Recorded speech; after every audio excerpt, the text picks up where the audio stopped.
Powered by i10.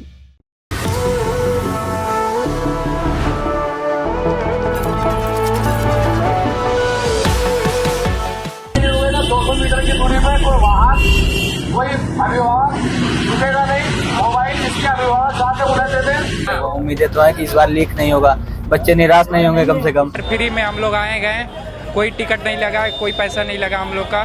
जो ये था डिसीजन मेकिंग, मेंटल एप्टीट्यूड ये नहीं पूछा था, पिछली बार पूछा था जो टाइम टेकिंग था। मतलब लेवल बहुत अच्छा है। हाँ, लेवल बहुत अच्छा है।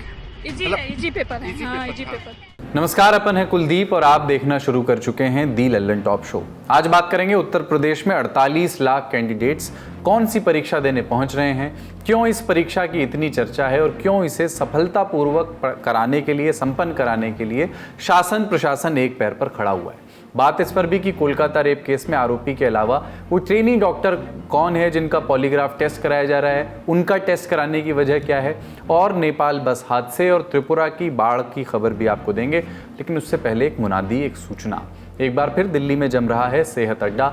29 अगस्त को सुबह 11 बजे से अगर आप भी सेहत अड्डा का हिस्सा बनना चाहते हैं तो इस शो का जो डिस्क्रिप्शन बॉक्स है उसमें आपको एक लिंक मिलेगा जिस पर आप क्लिक करके, या फिर हमारी वेबसाइट पर जो बैनर है उस पर भी क्लिक करके आप रजिस्टर कर सकते हैं। अड्डे में आपका इंतजार रहेगा। शुरू करते हैं आज की पहली बड़ी खबर से। उत्तर प्रदेश में आज यानी 23 अगस्त से कांस्टेबल भर्ती की परीक्षा शुरू हो गई। 23, 24, 25 और फिर 30, 31 को रोज 2 पालियों में ये परीक्षा चलेगी इस महीने। पहली पाली सुबह 10 बजे से दोपहर 12 बजे तक होगी और दूसरी पाली दोपहर 3 बजे से शाम 5 बजे तक होगी।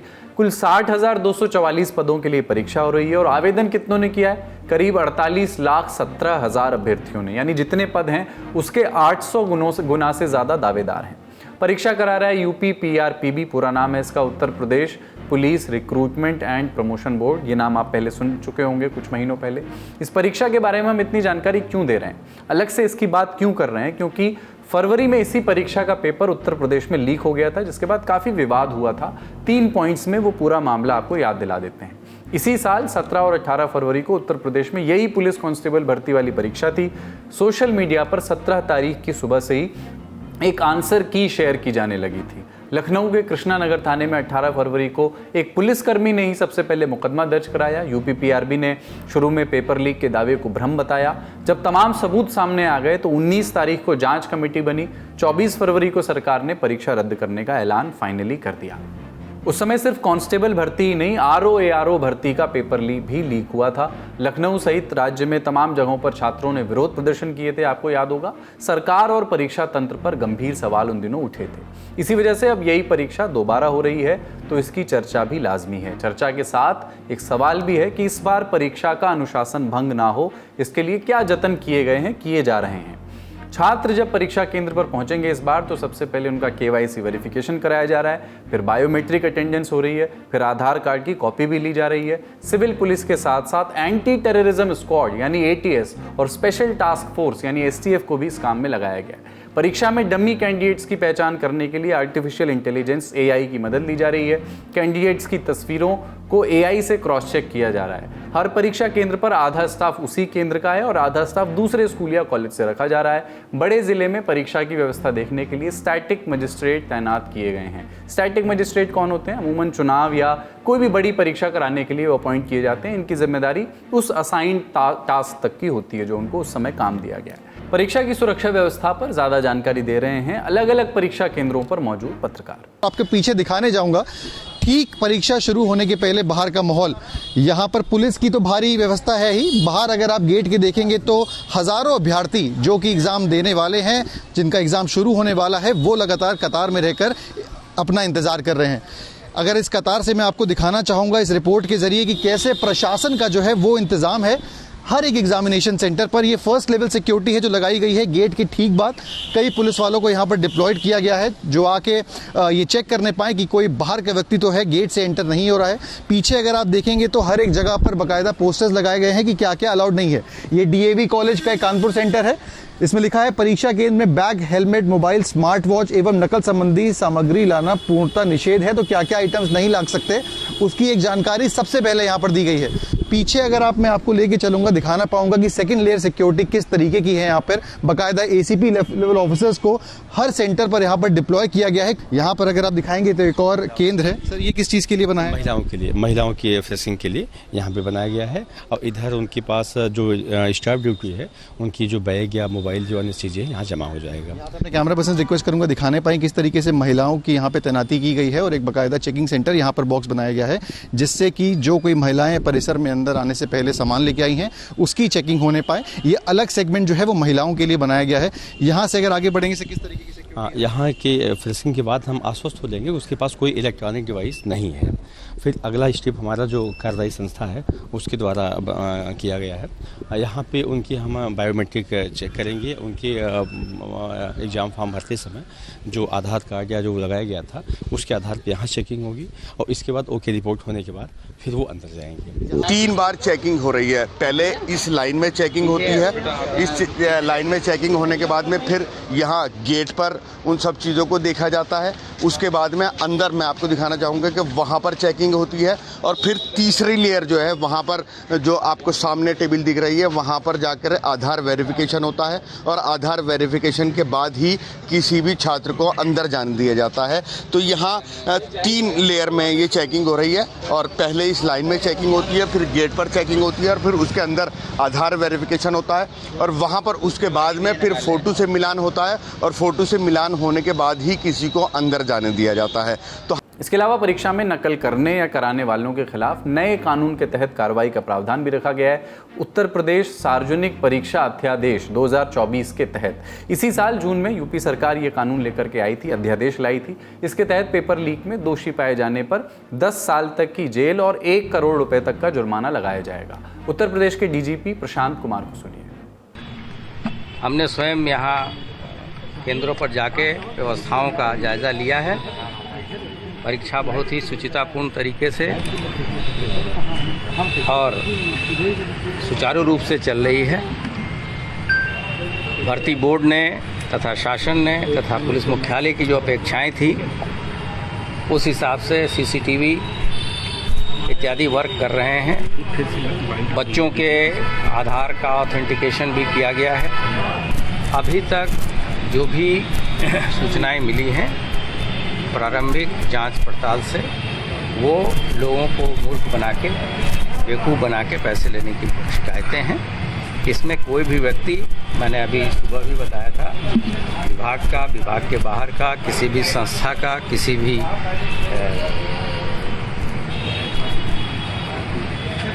भी कंपनी का अगर वो इस तरह की चीज़ों में लिप्त है, गलत गतिविधियों में लिप्त है, तो उनके विरुद्ध हम लोग FIR भी करा चुके हैं, कार्रवाई भी कर रहे हैं, गिरफ्तारियां भी हो रही हैं।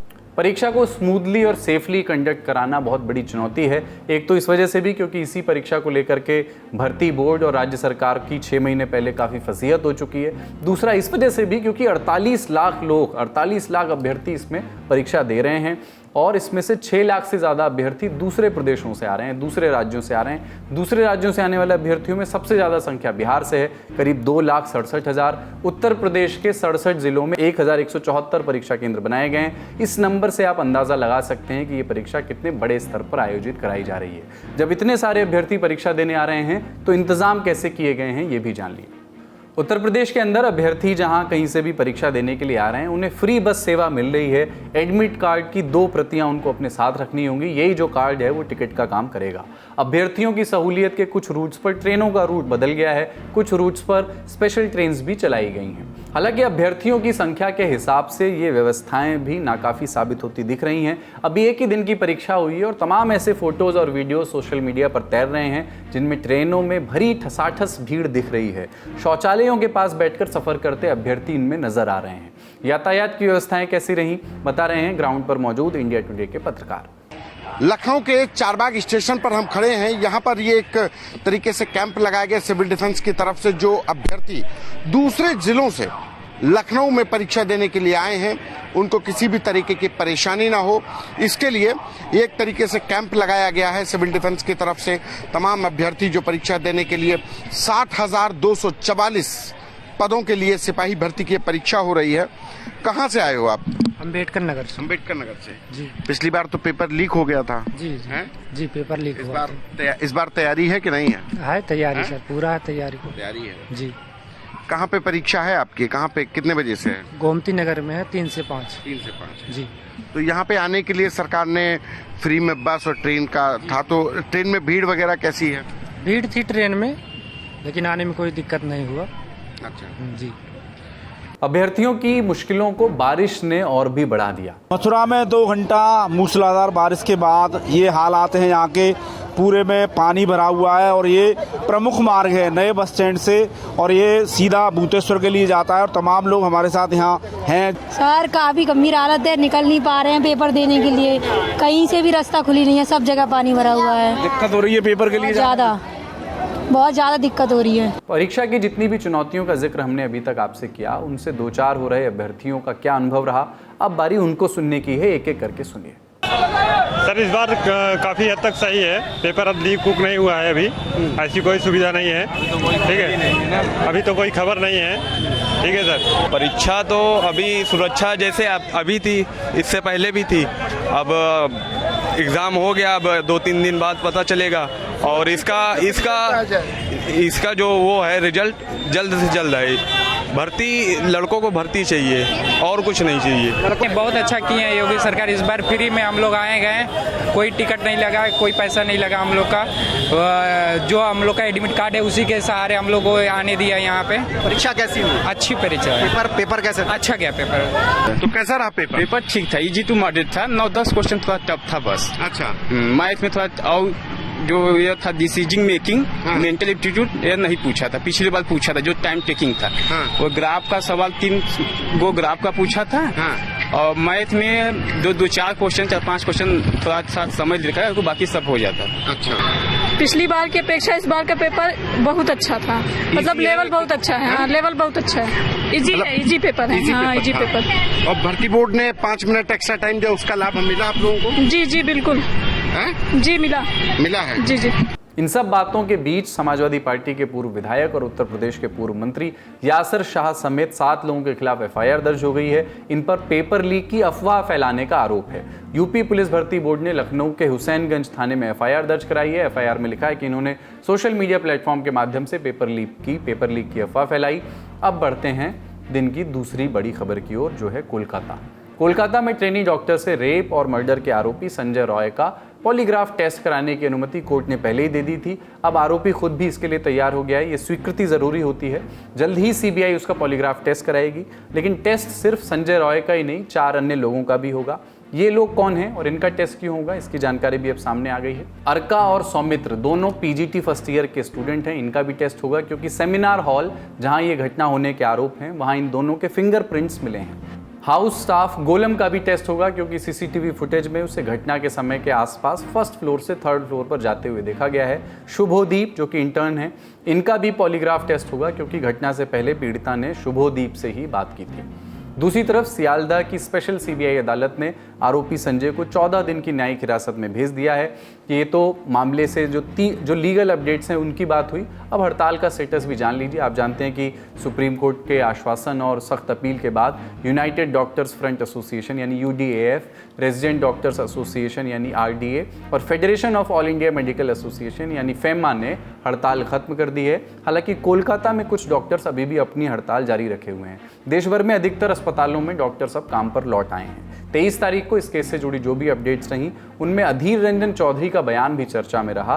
कांग्रेस नेता अधीर रंजन चौधरी ने कपिल सिब्बल को trainee doctor rape murder case से हटने की सलाह दी है। कपिल सिब्बल सुप्रीम कोर्ट में पश्चिम बंगाल सरकार की तरफ से केस लड़ रहे हैं। अधीर रंजन चौधरी ने कहा है कि सिब्बल कभी चुने हुए प्रतिनिधि थे, अभी भी वो राज्यसभा सांसद हैं, लिहाजा उन्हें केस से हट जाना चाहिए। कपिल सिब्बल एक मशहूर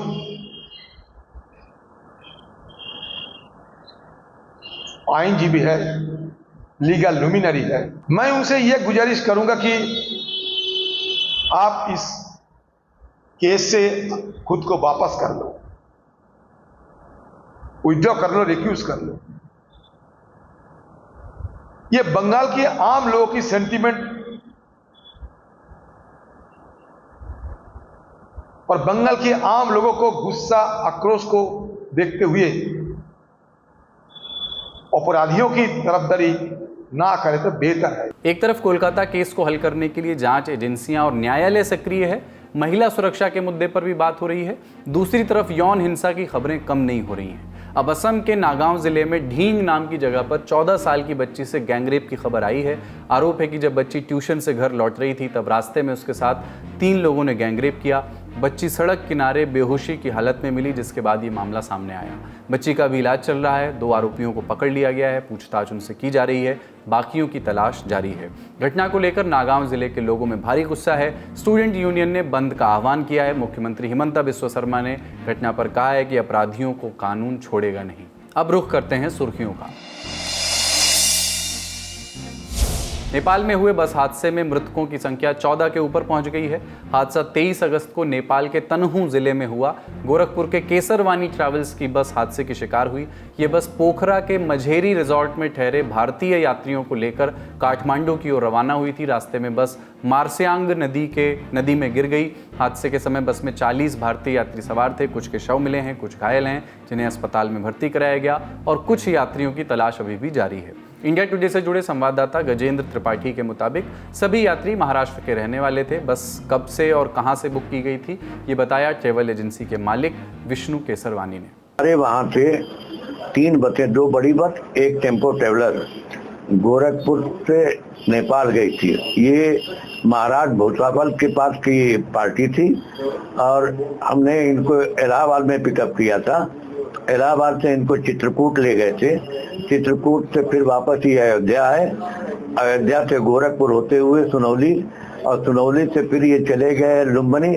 लुम्बिनी से चले गए थे ये पोखरा और पोखरा से ये लोग काठमांडू जा रहे थे कि मुंगलिंग के पास हमारी ये 3 में से एक गाड़ी स्लिप करके चली गई खाई में, जिसमें तमाम लोग घायल हैं और कुछ कैजुअलिटी भी हुई है। हादसे के बाद नेपाल पुलिस और बचाव दलों ने मिलकर रेस्क्यू ऑपरेशन शुरू किया। पास के अस्पतालों में घायलों का इलाज चल रहा है।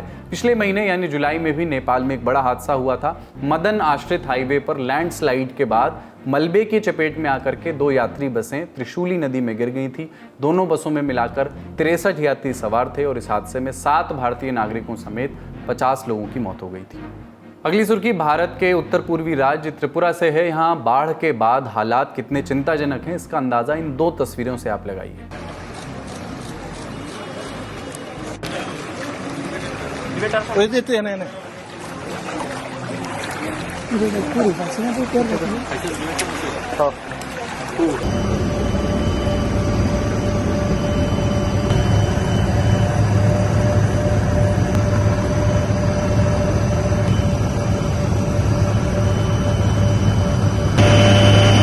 बाईस अगस्त वाला वीडियो अगरतला का है। मुख्यमंत्री माणिक साहब पानी से लबालब भरी एक सड़क से कुछ अफसरों के साथ गुजरते हुए दिख रहे हैं। दूसरी तस्वीर आज यानी 23 अगस्त की है, जिसमें मुख्यमंत्री जहाज में बैठकर बाढ़ प्रभावित इलाके का जायजा लेते हुए दिख रहे हैं।